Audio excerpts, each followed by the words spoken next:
goodness. Ouch! Sharp little teeth. You got sharp little teeth, huh? Oh my goodness. Oh, that's our new puppy. No, don't eat that. Eat this. Eat that. Ready? Go get it. Good boy. Good boy. No. Do you want to come up here? Up. Up. Oh, so close. Here, we'll give you a step. Give you a step. There you go. There you go.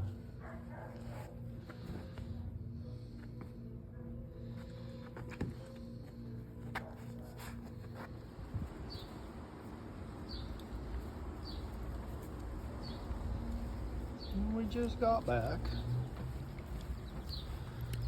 A little barky in the car for the first half of the ride, but he settled down.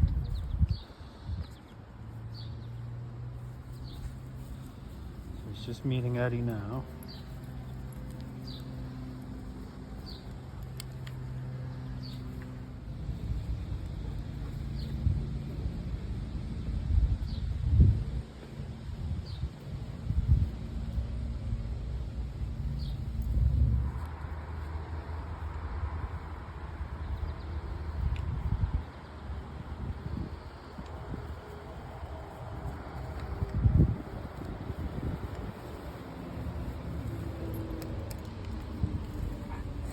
Hey, easy, Eddie.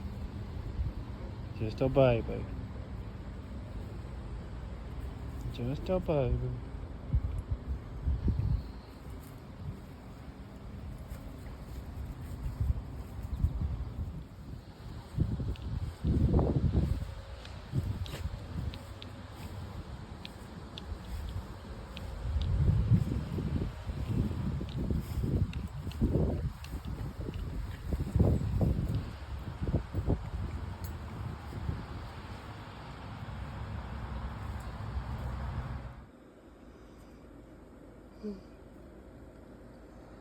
It's almost 3. This is first midnight potty break. He was whining. He's pretty if you leave the room, pretty much he starts crying and barking. So that's not bad. He made it. He fell asleep for a while. He made it for a while, but this is what's expected when you get a puppy. You start second guessing your life choices. But he'll start to get into the rhythm in a few days, and of course, like as a month goes by, he'll know a lot more. Oh, Papa. He's a little funny about drinking water. I think it's his reflection.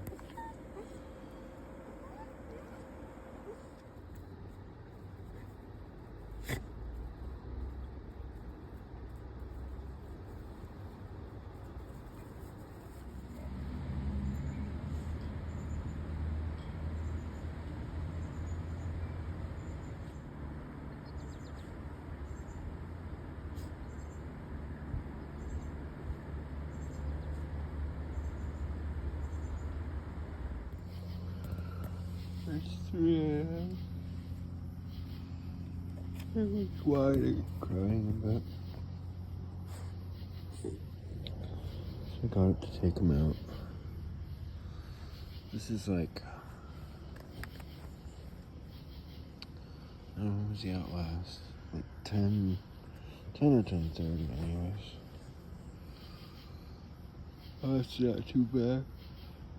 He still has diarrhea, but he hasn't been vomiting. I just took him out, brought it back in, and went in the kennel. But that actually looks pretty good, believe it or not. Try this again.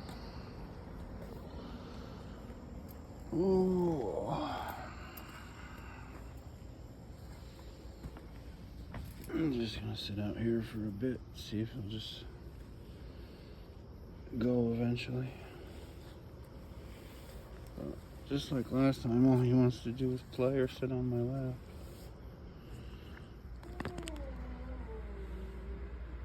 It's 4 a.m. I've been up for an hour now. First time I took him out, all he wanted to do was play. So I brought him back in. Within 10 minutes or so, he pooped in his kennel. He usually starts whining and crying more after he poops. So I took him out again, cleaned his kennel, and brought him back in. Hopefully he's good till at least 8 o'clock. But this is a pretty easy night because that poop wasn't that bad.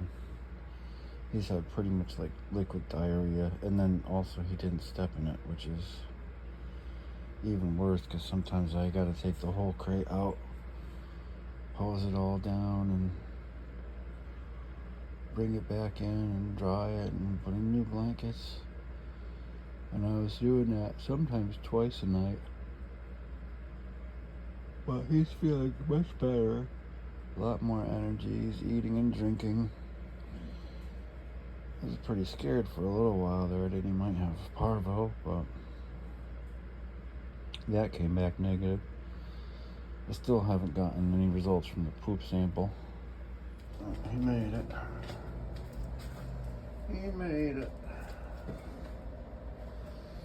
No mistake there. Oh. There we go. Cheers.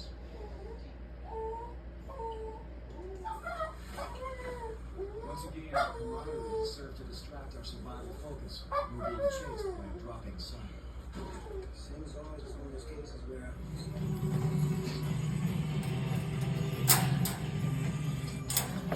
Look out. Come on. This is nowhere that Bob and I can be seen down in this thing. We're going about 2, maybe 2.5 hours between outs. Okay.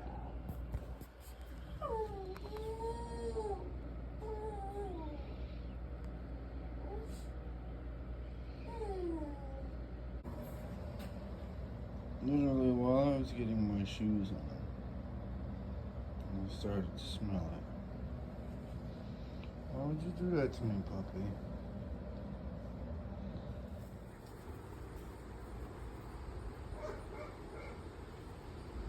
The puppy wants Eddie's ball. Thing is, if anybody else tried to do that to Eddie, he'd give him the business. He's a little obsessed with the ball.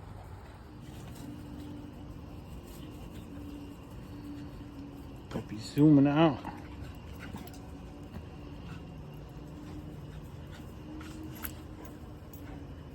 I gotta say, Eddie's been really patient with him. I came about this close to calling him Claus McTeeth. Sometimes he just grabs a hold of Eddie and Eddie just whimpers, and sometimes he doesn't want to be bothered and he runs to the other side of the yard and gets a 2-second break and then runs to the other side of the yard. But he's been really patient. That's kind of what he needs, you know? A little bit heavier of a hand from Eddie. The only thing that Eddie does is sometimes when he like puts him down like that, he lays on him or even drops down on him. And I would be fine if he used his paw just to pin him down. But he's a little bit too big to be putting his weight on him.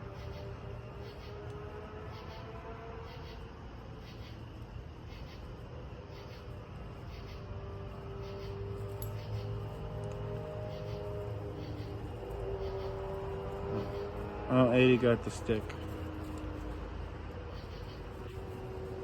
He found part of a stick. Puppy found part of a stick. Now Eddie stole it. The puppy's trying to get it back. He's getting fast. Eddie can't really escape too well anymore.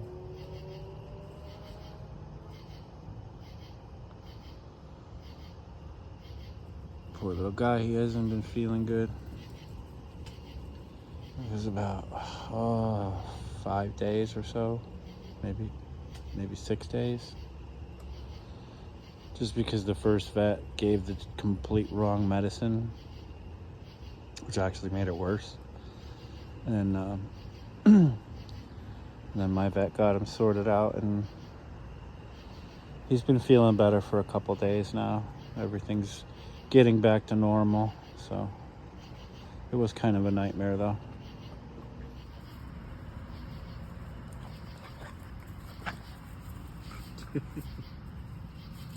So he had Coccidia. I've only dealt with Coccidia a couple times, and it was several years ago. Not a pleasant experience, but because of his age and because of where he came from, because he's from a dog pound. How do you know? Drop. Leave it. You know, don't be sad. Go get your rope toy. Just keep stealing the puppy's toys, and he'll destroy toys. I don't care if he play. Oh, you missed it. They just head-on collided. I don't care if he plays with the toy with the puppy, but he'll take it off and destroy it. Anyways, because of, he came from a pound, and his age, it's the same symptoms as parvo, and so I was concerned, So I took him to the ER vet to get a parvo test, and came back negative, thankfully. And then they were just like, we'll give him this, that, we'll deworm him just in case, even though he'd already been dewormed,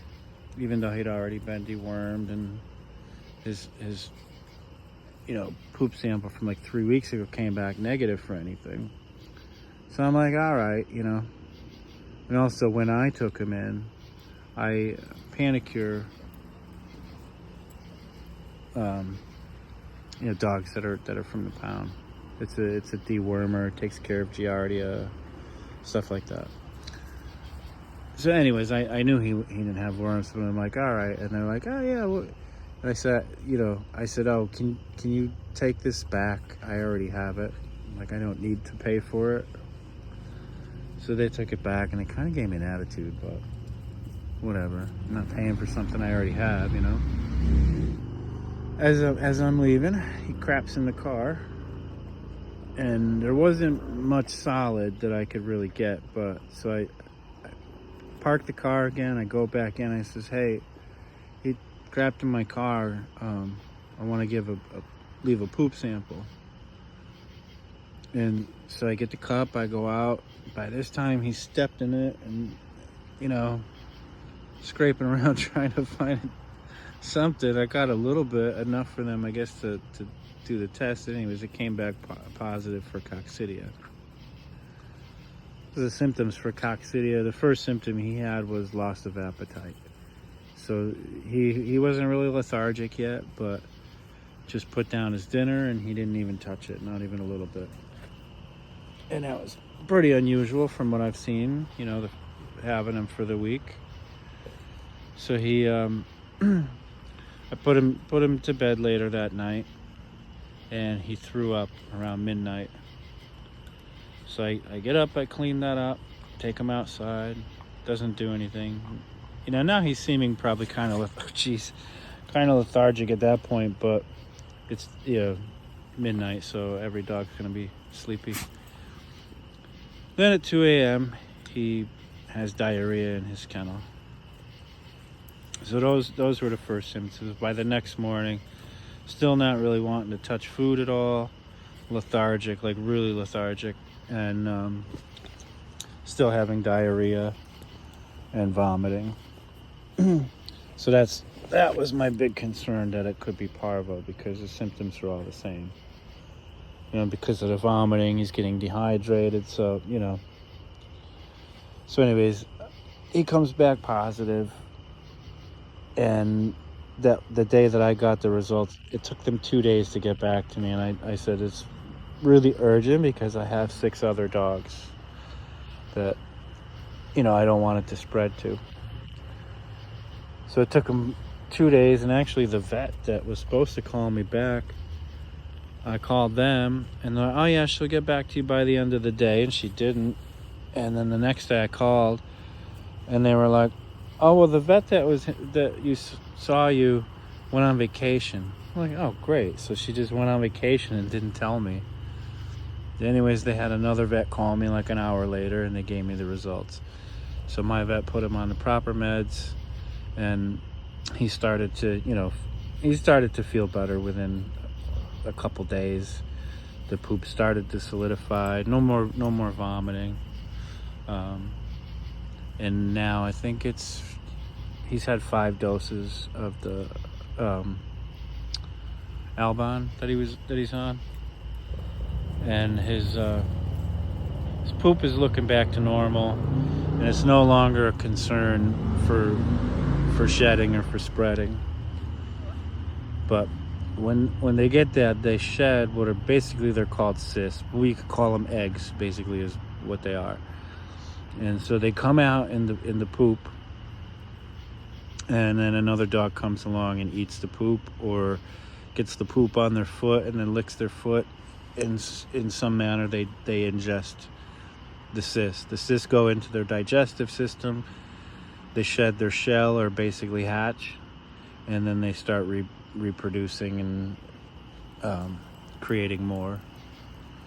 And within 13 days after ingestion, you'll start to see symptoms, and they will be able to be tested positive. Before that, nothing will show up in the tests. So basically, this week, actually tomorrow, he will have been here for 2 weeks. So by Wednesday, I'm going to send in a sample for Eddie and Poppy, because they're the only ones that really had close contact with him. They're not poop eaters. And I've been really diligent since he got here, because I was panic carrying him because he came from a pound, to immediately pick up his poop. And then, I don't know if you can see, I have a spray bottle thing, pump sprayer, and it's got water and 10% bleach. So whenever he poops, I go pick up the poop and I spray the area with bleach. But once they get to the stage of diarrhea, that's really difficult. And so I have another product that I use, and it attaches to the hose, and it mixes, like as if you get that stuff to spray, for bugs in your yard. You hook it up to the hose, and it mixes the proper amount as you spray. So it's kind of like that. And so I just been, cleaning it the best I can, and then blasting it with that. And then I also hook it to the sprinkler and saturate the yard. So I can actually disinfect my yard from anything from parvo to coccidia to worms of any kind, Diarrhea, COVID, you name it. Basically any virus or parasite. It even gets rid of fungus and mold and mildew and stuff like that. But anyways, so I've done a few treatments of that. Now he's clear, his poop's clear, so I can give the lawn another good soaking. And then of course I've been cleaning his kennel. I was actually alternating between 2 kennels, so he would have diarrheas in one. I'd get him a new blanket. I'd set it in the other crate, take the dirty crate outside, clean it out, wash it with the disinfectant, and then have it ready for the next time he poops in the other one, and I would just keep cycling through the 2 crates. Actually worked out pretty good, because like if he you know, he was getting me up quite a bit in the night, and you know, if he'd have poop in his kennel in the middle of the night, it was just like, okay, I drag that crate outside, clean it, spray it out, and then just leave it out there, and then the next day let the sun bake in it. Because for any of these things, if you get direct sunlight, it's, with the Coccidia, especially if it's over 104, or, you know, like we had a heat wave, so it was 100 degrees, and then you get the direct sun. There's no shade in this yard, so that is a huge plus for me. So I get direct sunlight. That's going to kill a lot of that stuff as well.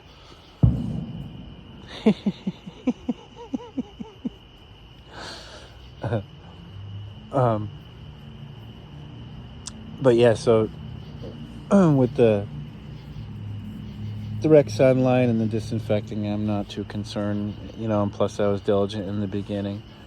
But you know, you got to clean pretty much the pathways where he's been, because sometimes in his kennel he'd step in it, you know, he'd get it on himself, he'd get in his fur. You got to give him a bath.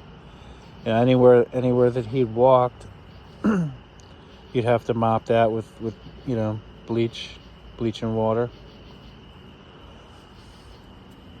That would also and by mop, you don't mop with a damp mop, you mop with a wet mop. You get the floor wet and then you just let it dry.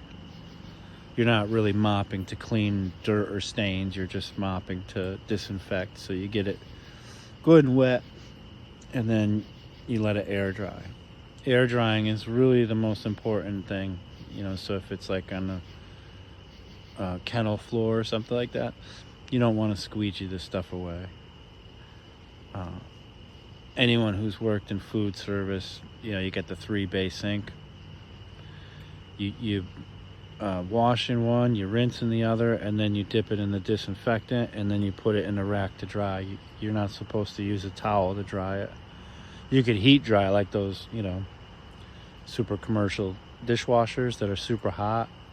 You can heat dry because the heat will kill stuff, but air drying is what kills the stuff. So I think we're out of the woods now. The big concern now would be reinfection, and I think that's probably a lot of people have that problem because they just don't know. You know, they don't know to, you know, clean everything thoroughly, bathe the dog constantly. I'm gonna tell you, he doesn't really care for a bath. He just cries like a little baby. You cry like a little baby, huh? You cry like a little baby. And that was another thing that was tough for him. Is pretty much have to keep him secluded, you know. I didn't want him jumping on me if he had poop on his paws.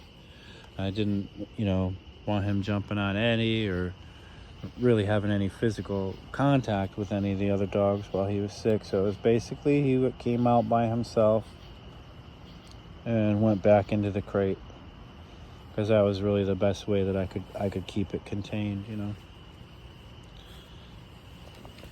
So not the greatest for him. He definitely lost a little bit of weight. He's a little on the skinny side right now.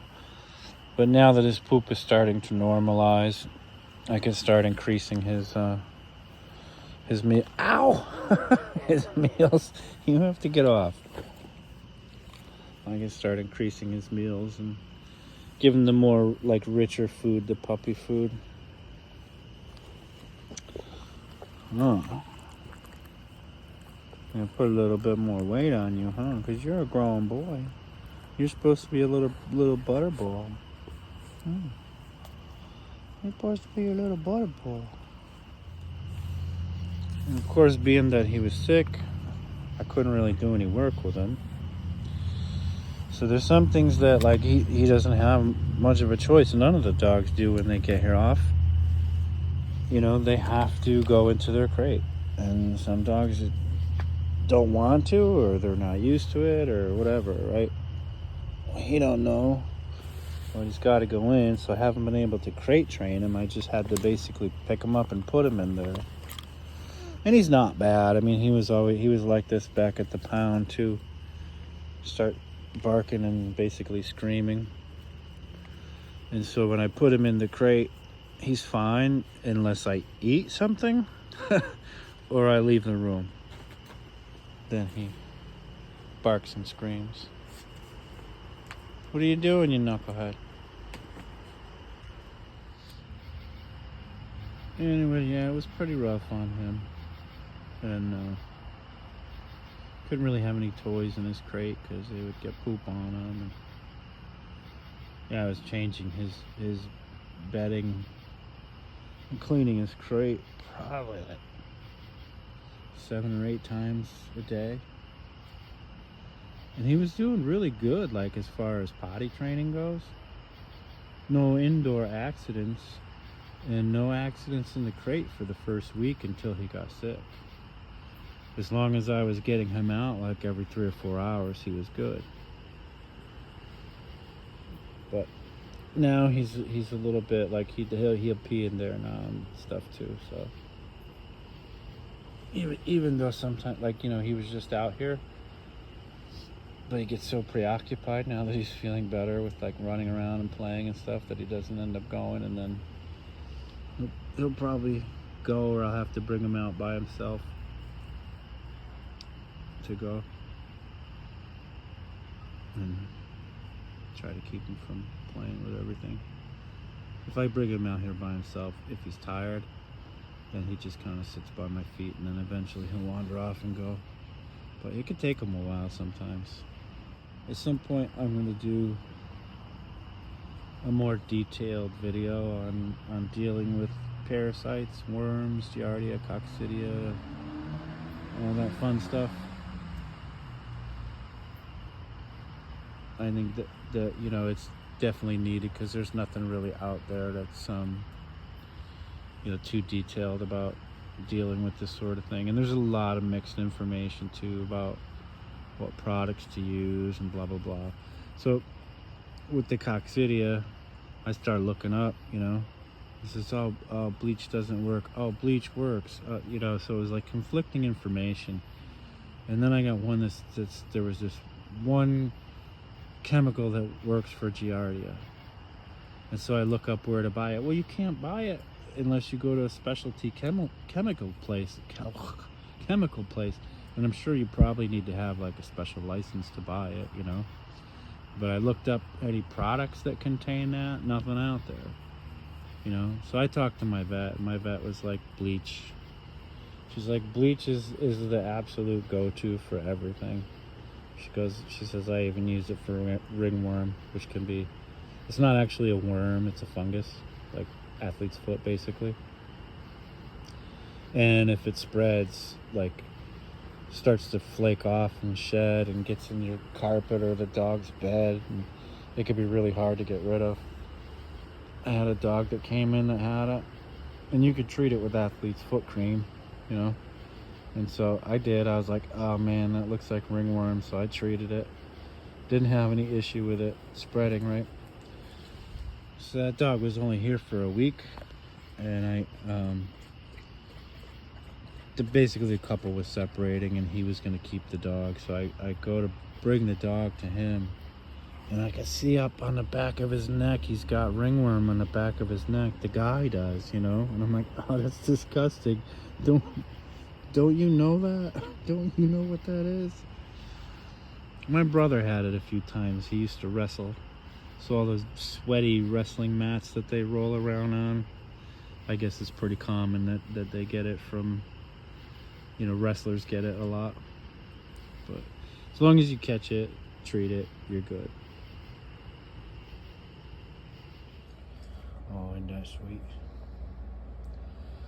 So yeah, when it comes to a sick puppy, he only had the first round of shots. Don't mess around. I've dealt with parvo twice, and in both cases, the puppies lived. It's very expensive though.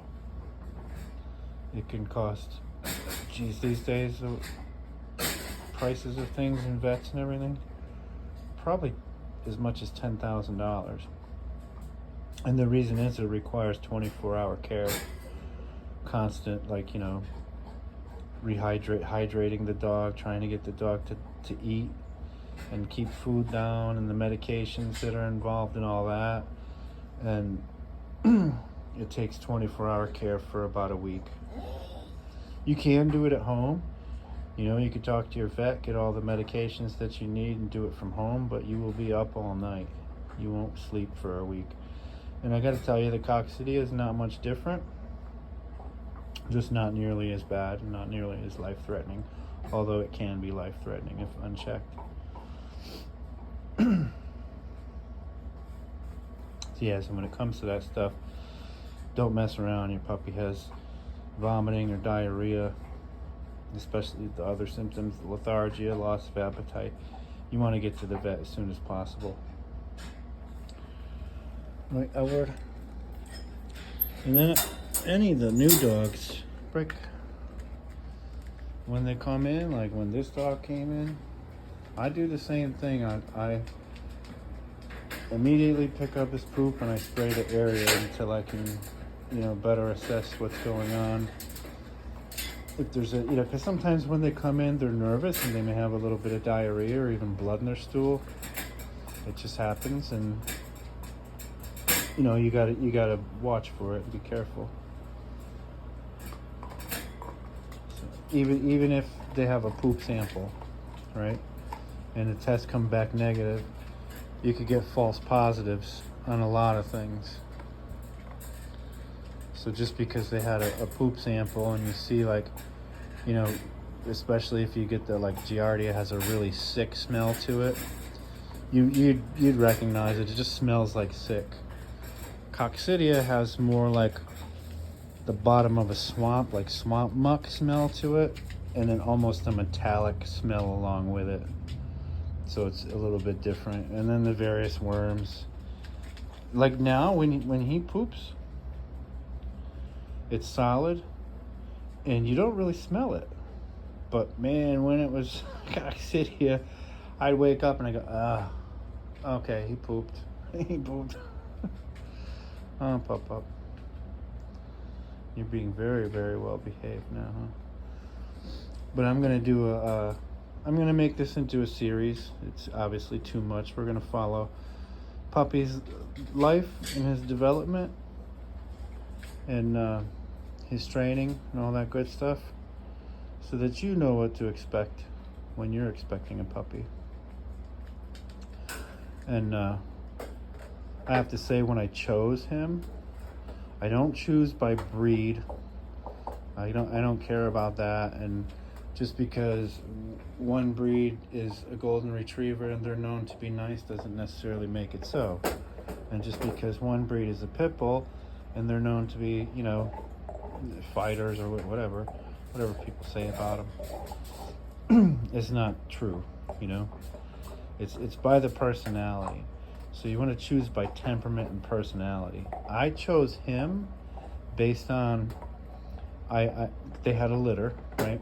So I said, listen, I want the leader. I want the alpha male of the group, but I don't want I want Mufasa. I don't want Scar.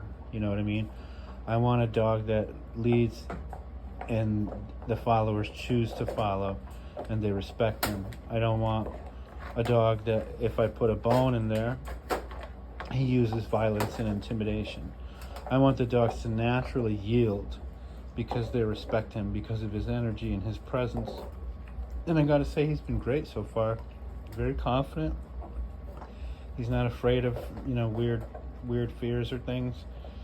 You probably saw there a little while ago, somebody blew off a large firework and he jumped, but he didn't run and hide and shake and do all that stuff. It startled him, but it didn't scare him. And so that's what we want, right? Because that's what the other dogs who are scared are going to gravitate to him and learn by his example. So he's going to make a good leader. And I wanted that because he's got that natural ability that I want to nurture. And Eddie has a bit of that as well. And so he's going to help to bring that out in him. And that's why we chose him.